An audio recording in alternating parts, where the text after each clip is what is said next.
हरे कृष्णा. सर्व भक्तांचं स्वागत आहे.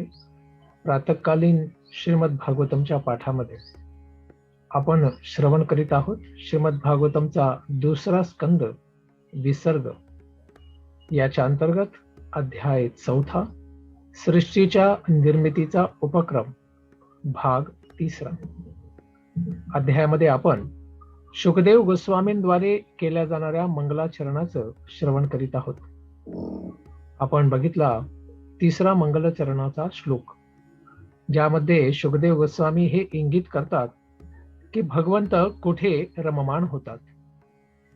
स्वधामनी ब्रह्मणी रमस्यते, अर्थात भगवंत हे आपल्या निज वैकुंठ धामामध्येच निवास करतात आणि आनंद प्राप्त करतात. भौतिक जगतामध्ये भगवंत आनंद घेत नाहीत. जसे आपण सर्व जीव इथे बद्ध आहोत, परंतु भगवंत सदा मुक्त अवस्थेमध्ये असतात आणि ते आपल्या निज आध्यात्मिक धामामध्येच केवळ रममाण होत असतात. त्यानंतर मंगलाचरणाचा 4था श्लोक. पापीतल्या पापी व्यक्ती त्याच्या पापांचा नाश कसा करता येऊ शकतो. यत् कीर्तनम यत् स्मरणम यदीक्षणम यद्वंदनम यत् श्रवणम यदर्हणम लोकस्य सद्यो विधुनोति कल्मषम तस्मै सुभद्रशवसे नमो नमः. मी त्या सर्व मंगलमय श्रीकृष्ण भगवंतांना सादर नमस्कार करतो. सुभद्र श्रवसे का? कारण त्यांचं जे यशोगान आहे त्याबद्दल श्रवण, कीर्तन, स्मरण, वंदन, दर्शन, पूजन हे सर्व काही पापीतल्या पापी व्यक्तीच्याही सर्व पापांचा नाश करण्यासाठी सक्षम साधन आहे.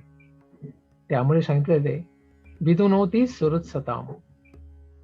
जो भक्त आहे त्याच्या हृदयामध्ये भगवंत आपल्या कथारूपाने प्रवेश करतात आणि हृदयामध्ये जाऊन हृदयाच्या कमळावरती आसनस्थ होतात आणि मग त्या हृदयामध्ये असलेल्या सर्व कल्मशांचा, दुःखांचा ते नाश करतात आपल्या चरणांच्या स्पर्शाने. तर हा महिमा आपल्याला याचा साक्षात्कार करावयाचा असेल तर आपणही आपल्या हृदयामध्ये भगवंतांना आसनस्थ केलं पाहिजे आणि हे आपण करू शकतो श्रवण विधीच्या द्वारे. त्यामुळे शुकदेव गोस्वामी अशा भगवंतांना, जे सर्वांचं कल्याण करणारे आहेत, त्यांना नमस्कार करीत आहेत. त्यानंतर मंगलाचरणाचा 5वा श्लोक. भगवंतांच्या चरणांची शरण ग्रहण करण्याचे 2 विशेष लाभ शुकदेव गोस्वामी सांगत आहेत. विचक्षणाय चरणोपसादनम यच्चरणापसादनात् संगम व्युदस्यो भवतोऽन्तरात्मनः विन्दन्ति हि ब्रह्मगतिं गतक्लमास् तस्मै सुभद्रशवसे नमो नमः. मी त्या सर्व मंगलमय श्रीकृष्ण भगवंतांना वारंवार प्रणाम करतो, नमस्कार करतो, कारण त्यांच्या चरणांची शरण प्राप्त केल्यानेच उच्च कोटीचे बुद्धिमान जन असो, जे वर्तमानामध्ये तथा भावी काळामध्ये किंवा भावी जगताच्या प्रकटीकरणाची सारी आसक्ती याच्यापासून सर्वथा मुक्त होऊ शकतात. सांसारिक आसक्ती मुक्त होण्यासाठी भगवंतांच्या नाम संकीर्तनाचा लाभ सर्व घेऊ शकतात. आणि त्याचबरोबर दुसरा लाभ काय आहे? कोणत्याही कठीणाई विना, कोणत्याही कष्ट केल्याविना आध्यात्मिक जगताच्या दिशेने व्यक्ती अग्रेसर होऊ शकतो, मार्गक्रमण करू शकतो, प्रगती करू शकतो. त्यामुळे गीतेमध्येही भगवंत अत्यंत गुह्य ज्ञान देतात. सर्व गुह्यतमं भूयः शृणु मे परमं वचः इष्टोऽसि मे दृढमिति ततो वक्ष्यामि ते हितम् मन्मना भव मद्भक्तो मद्याजी मां नमस्कुरु मामे वैश्यसि सत्यं ते प्रतिजाने प्रियोऽसि मे सर्वधर्मान् परित्यज्य मामेकं शरणं व्रज अहम त्वाम सर्व पापेभ्यो मोक्षयिष्यामि मा शुचः. भगवंत सांगतात अर्जुनाला की हे प्रिय अर्जुन, तू मला अत्यंत प्रिय आहेस, कारण तू माझा मित्र आहेस आणि माझा भक्तही आहेस आणि माझा द्वेषही करीत नाहीस. त्यामुळे तुझं कल्याण हो. आणि त्या कल्याणासाठीच मी तुला अत्यंत गुह्यतम, गुह्य, गुह्यतर आणि गुह्यतम अर्थात सर्वात सिक्रेट गोष्ट, सर्वात गोपनीय गोष्ट जो उपदेश आहे त्याला मी प्रकट करीत आहे. आणि तो काय आहे की तू माझा शुद्ध भक्त बन. संसारिक सर्व आसक्तींचा त्याग करून केवळ माझ्या चरणांशीच तू समर्पित हो. आणि मी तुला हे आध्यात्मिक जीवन देतो, अर्थात आध्यात्मिक जीवनरूपी वचन देतो तुला, ज्यामध्ये तू दिव्य प्रेमा भक्तीला प्राप्त करू शकतो आणि नित्य रूपाने त्या भक्तीचा अनुभव करू शकतो. तू अन्य प्रकारचे कोणती पण धार्मिकता आहे त्या सर्व विधींचा आता सर्वथा त्याग कर. सर्व धर्मान परित्यज्य आणि केवळ माझीच शरण घे. माम एकम शरणम व्रज. दुसरी कोणाचीही नाही, कोणत्याही देवी देवतेची नाही. आणि असा विश्वास तू प्राप्त कर की तुझ्या सर्व पापांपासून मी तुला मोक्ष इच्छामी, तुला मोक्ष देईन. तुला दुसरीकडे कुठेही जायची गरज नाही.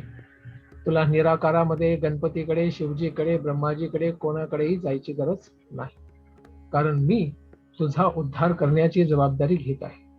त्यामुळे मा शुच, तू चिंता करू नकोस. तर हे ज्ञानाचे 3 स्तर इथे इंगित केले जात आहे. पहिला स्तर आहे गुह्य ज्ञान, अर्थात आपण शरीर नाही आहोत, आपण आत्मा आहोत. हे सुद्धा अत्यंत गोपनीय ज्ञान आहे, कारण सांसारिक जगतामध्ये लोक स्वतःला शरीरच मानतात आणि दुसऱ्यांनाही केवळ एक भौतिक शरीरच मानतात.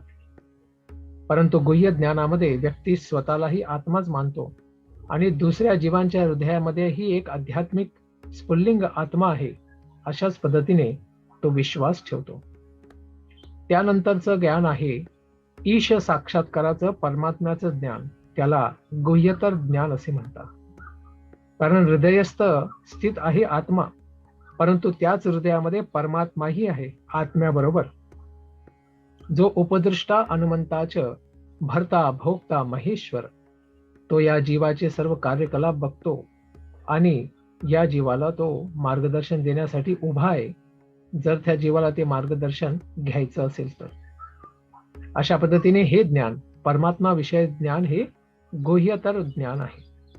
आणि याहूनही श्रेष्ठ आहे गुह्यतम ज्ञान, अर्थात चरम ज्ञानाची स्थिती आहे ईश साक्षात्कार, की भगवंत हे कोण आहेत? श्रीकृष्ण आहेत. आणि कृष्णस्तु भगवान स्वयं. बाकी सर्व त्यांचे अंश आणि अवतार आहेत आणि जीव हे त्यांचे विभिन्न अंश आहेत. परंतु भगवंत हे श्रीकृष्ण आहे केवळ, दुसरे कोणीही नाही. हाच निष्कर्ष वेदव्यासाने भागवतामध्ये सांगितलेला आहे.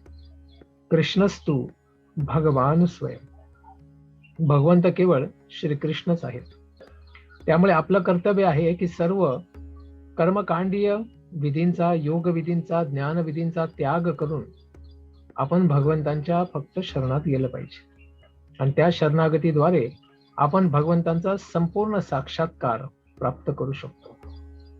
त्यामुळे ब्रह्माजी जेव्हा गो बालकांची क्रीडा बघत होते जंगलामध्ये, भगवंत श्रीकृष्ण गाय चारित आहेत आणि त्यांच्याबरोबर गोप बालक लीला करीत आहेत. अशा बालक रूपामध्ये असणाऱ्या श्रीकृष्णांना ब्रह्माजी भेटले आणि त्यांनी त्यांची स्तुती केली. कारण भगवंतांनी ब्रह्माजींनी प्रकट केलेली माया त्या भ्रमाला सर्वथा तोडून टाकले आणि ब्रह्माजी भगवंतांच्या चरणांवरती समर्पित झाले. श्रेयाश्रुतिं भक्तिमुदस्य ते विभो क्लिश्यन्ति ये केवल बोधलब्धये तेषामसौ क्लेशल एव शिष्यते नान्यद्यथा स्थूल तुषावघातिनाम. भागवतमध्ये अत्यंत प्रसिद्ध प्रार्थना आहे ब्रह्माजींद्वारे.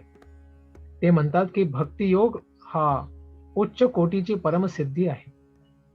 सर्व सिद्धी ज्ञानापेक्षाही, अष्टांग योगाच्या पेक्षाही श्रेष्ठ सिद्धी आहे. आणि जो बुद्धिमान व्यक्ती आहे, ज्याने प्रचूर आध्यात्मिक कार्यबल प्राप्त केलेलं आहे, सुकृती प्राप्त केलेली आहे, यांच्यासाठी ते एक व्यवस्थित उदाहरणही देत आहे इथे. काय म्हणतायत की मूठभर जर तांदूळ असतील तर त्याची किंमत कितीही ट्रक लोड, कितीही ट्रका भरून जर भुसा असेल त्याच्याबरोबर केली जाऊ शकत नाही. कारण भुसा हे प्राणी खाऊ शकतात, मनुष्य नाही खाऊ शकत. मनुष्याला जर तांदूळच पाहिजे, त्यामुळे ते मूठभर तांदूळ पेंढीभर कचऱ्यापेक्षा, भुस्यापेक्षा खूप मूल्यवान असतात. त्याच पद्धतीने मनुष्याला हे समजलं पाहिजे की कर्मकांड असेल, ज्ञानकांड असेल, भौतिक उपासना कांड असेल किंवा योग कांड असेल, हे सगळं काय आहेत, इंद्रजाल आहेत. आणि यांच्या प्रती व्यक्तीने आकर्षित नाही झालं पाहिजे. त्याने प्रामाणिक गुरु सद्गुरूंच्या निर्देशामध्ये श्रवण, कीर्तन, स्मरण, वंदन, पादसेवनम, अर्चनम, वंदनम, दास्यम, सख्यम, आत्मनिवेदनम, अशा पद्धतीने भक्ती योगाची चरमसिद्धी प्राप्त केली पाहिजे, भगवंतांचा दिव्य साक्षात्कार या रूपामध्ये. असे तपस्वी, योगी आणि दानी जर या जगतामध्ये कुशलता प्राप्त करत असताना जर दिसत असले तर ही कुशलता त्यांना कशी प्राप्त झाली आहे?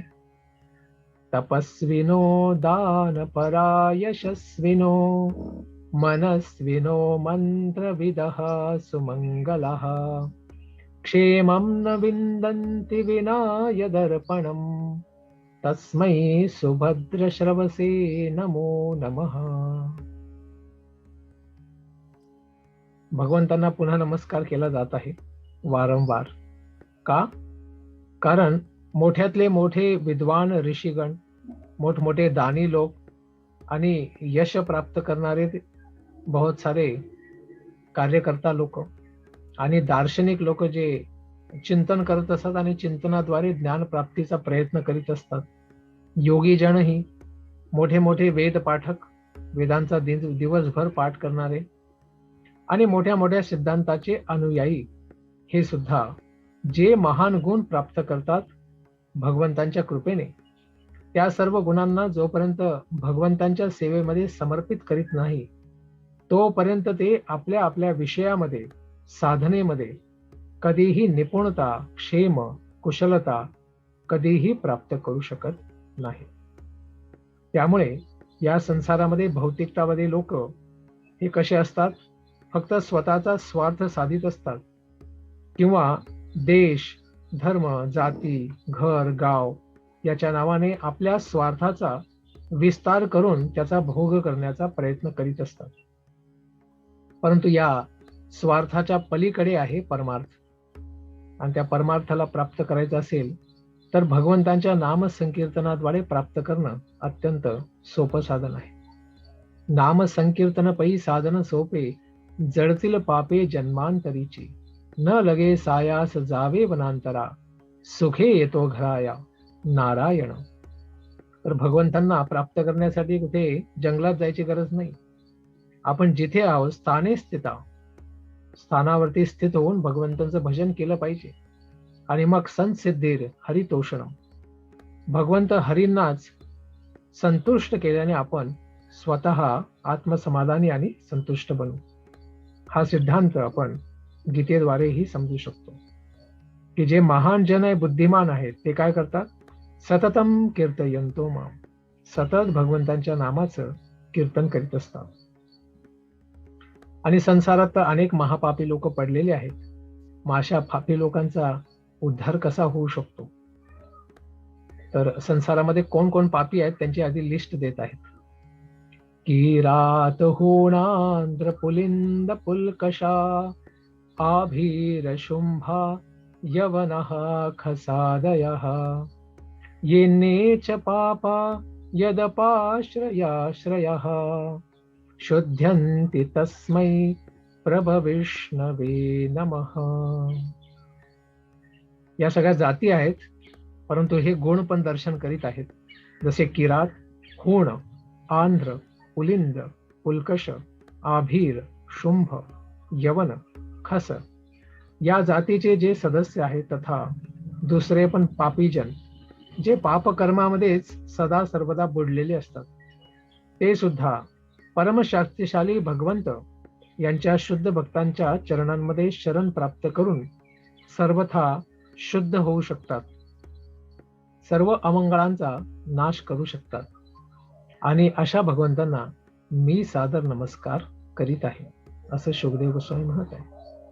तर किरात कोण आहेत? प्राचीन भारतवर्षामध्ये असा एक प्रांत होता ज्याचा उल्लेख महाभारतातही होतो, भीष्म पर्वामध्ये.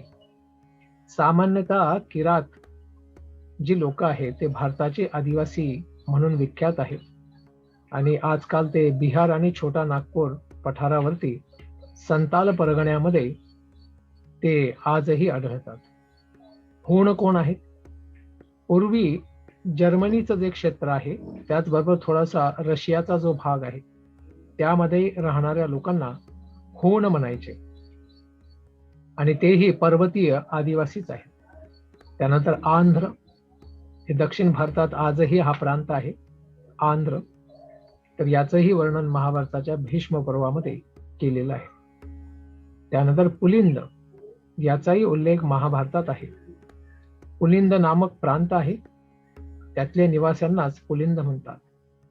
भीमसेन आणि सहदेव यांनी या प्रदेशाला जिंकलं होतं आणि हा प्रदेश अर्थात ग्रीस आहे. ग्रीस नावाचा देश आहे, तिथे राहणाऱ्या लोकांना पुलिंद असे म्हणतात. आणि महाभारताच्या वन पर्वामध्ये असा उल्लेख आहे की हा भूभाग वैदिक सभ्यतेचं पालन न करणारा होता. वैदिक सभ्यता संस्कृतीचं हे लोक पालन करीत नव्हते, परंतु संसारावरती यांनी काही काळ राज्यही प्राप्त केलं होतं, असे ही लोक आहेत. परंतु ब्राह्मण संस्कृतीचा परित्याग केल्यामुळे त्यांना म्लेच्छही म्हणतात. त्यानंतर आभीर, आभीर यांचाही उल्लेख महाभारताच्या सभा पर्व आणि भीष्म पर्वामध्ये केलेला आहे. यांचा उल्लेख सापडतो की सिंध प्रांताचा जो प्रदेश आहे त्याच्यामध्ये सरस्वती तटावरती हे लोक स्थित आहेत. मार्कंडेय पुराणामध्ये सुद्धा हा जो भूभाग आहे याच्यामध्ये म्लेच्छ लोक यांचा प्रसार होईल आणि भारतावरतीही ते काही काळ शासन करतील असा उल्लेख आढळतो.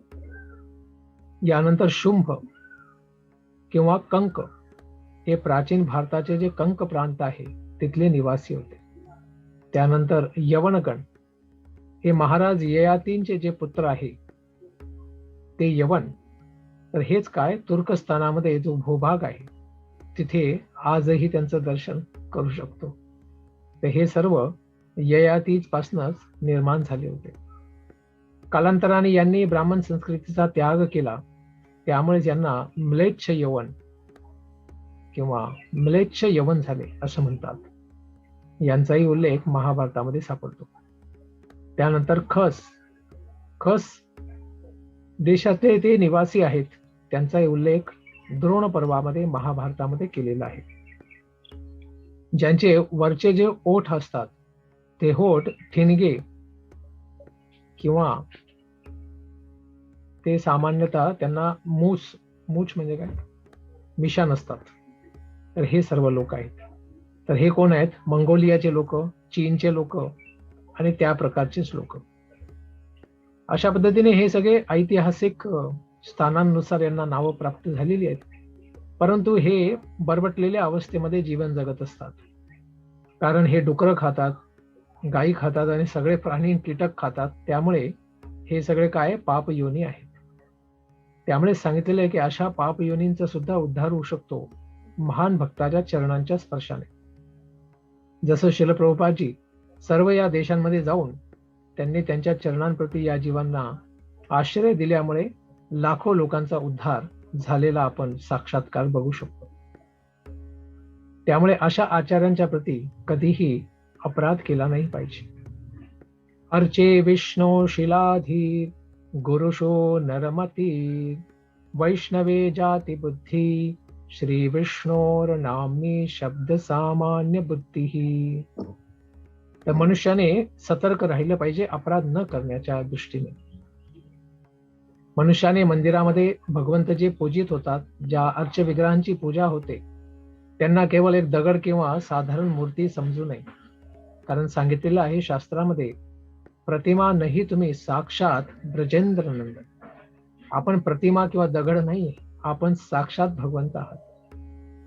त्यानंतर जे प्रामाणिक गुरु आहेत त्यांना सामान्य पुरुष समजू नये आणि शुद्ध वैष्णवांना त्यांच्या जातीने संबोधित करू नये की ते कोणत्या जातीचे आहेत. आणि ते कोणत्याही जातीत येऊ, सर्व जातींचा ते उद्धार करतात. जसं भगवंत यदुवंशात प्रकट झाले आणि त्यांनी यदुवंशाचा उद्धार केला. हे पद्मपुराणामध्ये सांगितलेलं आहे की आपण अशा दोषांपासनं, अपराधांपासनं सर्वथा स्वतःला सांभाळलं पाहिजे. अशा दिव्य भगवंतांकडून काय अपेक्षा करतात शुकदेव गोस्वामी? स एष आत्मात्मवतामधीश्वर त्रयीमयो धर्ममयस्तपोमयः गतवेलिकैररज शंकरादिभिः वितर्क्यलिंगो भगवान प्रसीदताम्. हे परमात्मा आहे, सर्व जीवांच्या हृदयामध्ये स्थित आहे. ईश्वरा सर्वभूतानां हृद्देशे अर्जुन तिष्ठते. हे अर्जुन, भगवंत परमात्मा हे हृदयामध्ये स्थित आहे. आणि त्याचबरोबर समस्त स्वरूपसिद्ध पुरुषांचे ते काय आहेत? परम ईश्वर आहेत. सर्व ईश्वरांच्या वरती ईश्वर आहेत. तेच साक्षात वेद आहेत, वेदमूर्ती आहेत. धर्मग्रंथ आणि शास्त्र आणि तपस्याही भगवंतच आहेत. ते ब्रह्माजींचं पीठ, शक्तीपीठ तेच आहेत. ब्रह्माजी जीव आहे, परंतु ब्रह्माजींचं जे पीठ आहे, शक्तीपीठ, ते शक्तीपीठ भगवंतांच्या शक्तीचं द्योतक आहे. त्याचबरोबर शिवजी आणि कपटरहित, दंभरहित जे समस्त व्यक्ती आहेत, भक्त आहेत, यांच्याद्वारे ते सदा सर्वदा पूजित आहेत. आश्चर्य आणि सम्मान, भगवंतांमध्ये अद्भुत आश्चर्य आहे आणि ते दिव्य सम्मानही प्राप्त करतात. अशाद्वारे पूजित होणारे परम पुरुषोत्तम भगवंत यांच्याकडनं शुकदेव गोस्वामी एकच अपेक्षा करतात की अशा महान भगवंतांनी माझ्यावरती प्रसन्न व्हावं.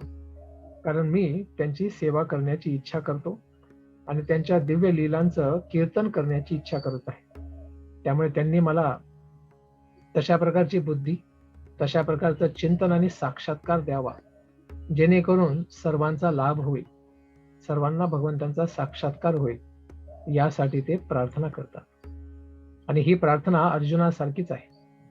कारण अर्जुनालाही भगवंतांनी सांगितलं की तू कुरुक्षेत्रामध्ये युद्धामध्ये धर्माच्या बाजूने लढत आहेस आणि मी सांगितलेल्या उपदेशांचं पालन करून जर तू लढलास तर मी तुला मोक्ष दे आणि तू ह्या जगतामध्येही प्रसिद्ध होशील आणि कुरुक्षेत्राच्या युद्धाचा तुला मी महान धनुर्धर योद्धा म्हणून घोषित करीन.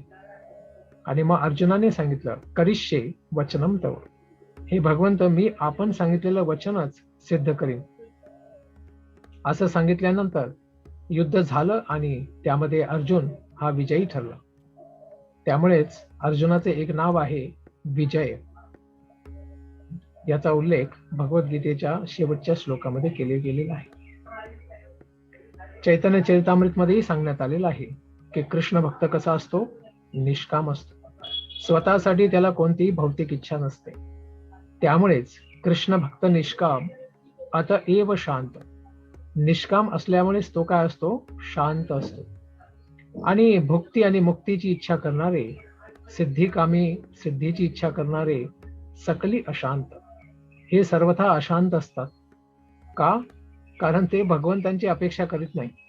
ते फक्त भोगांची, सिद्धींची यांची अपेक्षा करतात. त्यामुळे ते परिपूर्ण बुद्धी असणारे नसतात. त्यामुळे ते स्वतःचं कल्याण करून घेऊ शकत नाहीत. तर अशा भगवंतांनी काय करावं? माझ्यावरती प्रसन्न व्हावं, असं शुकदेव गोस्वामी पुन्हा एकदा म्हणतात. श्रिया पतिर्यज्ञपती प्रजापतिर्धियांपती लोकपतिर्धरापतिः पतिर्गतिश्चान्धकवृष्णिसात्वतां प्रसीदतां मे भगवान सतां पतिः. या श्लोकाला पती श्लोक असंही म्हणतात, कारण याच्यामध्ये बऱ्याच वेळा पती शब्द आलेला आहे. प्रसिद्ध श्लोक आहे. तर भगवंतांना पुन्हा एकदा म्हणतात की प्रसीदतां मे, माझ्यावरती आपण काय व्हा, प्रसन्न व्हा. कारण आपण, आपलं नाव श्रीकृष्ण आहे, सर्व जीवांना आपण आकर्षित करतात, त्यामुळेच आपलं नाव श्रीकृष्ण आहे. त्यामुळे आपण सर्व भक्तांद्वारे पूजनीय आहात, पूज्य आहात. यदुवंशात आणि अंधक आणि वृष्णी या कुळामध्ये जे सर्व राजा आहेत, त्या सर्वांचं आपण रक्षा करतात, रक्षणाचं कार्य करतात, कारण ते सर्व तुमचे भक्त आहेत. आणि हेच आपलं दिव्य यश आहे. आणि त्या लोकांचं यश आहे की ते सर्व आपली पूजा करतात. आपण लक्ष्मी देवीचीही पूजा प्राप्त करतात, त्यामुळे आपण लक्ष्मीपती पण आहात. समस्त यज्ञांचे निर्देशक आहात. सर्व यज्ञ आपल्या प्रसन्नतेसाठीच केले जातात. त्यामुळे सर्व जीवांमध्ये अग्रणी आपणच आहात. अस्तित्वात असणाऱ्या सर्व सजीव वस्तूंमध्ये, जीवांमध्ये आपण सर्वश्रेष्ठ आहात. आपण सर्व जीवांच्या बुद्धीचे नियंत्रक आहात. समस्त दिव्य आणि भौतिक लोक या सर्व गोष्टींचे आपण अधिष्ठात्री देवता आहात. आणि पृथ्वीवरती परम अवतार सर्वे सर्व आहात. कारण एते चांश कला पुंसा कृष्णस्तु भगवान स्वयं. सर्व अवतारांचं सार आहे अवतारी श्रीकृष्ण. अशा भगवंतांकडनं काय अपेक्षा करतात की भगवंत, मीही आपला भक्त आहे, तर आपण माझ्या प्रती प्रसन्न व्हा. कारण आपण सर्व जीवांच्या प्रती जो विस्तार केलेला आहे, तो सर्व आपल्या आनंदासाठी केलेला आहे. तरीही आपण सर्व जीवांची सेवा करतात. एको बहुनाम यो विदधाती कामान. आपण सर्व भक्तांच्या इच्छा पूर्ण करतात. आणि माझी इच्छा एकच आहे की आपण माझ्यावरती प्रसन्न व्हावं.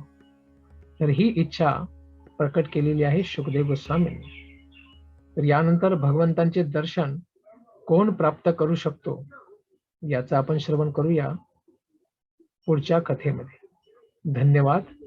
हरे कृष्ण.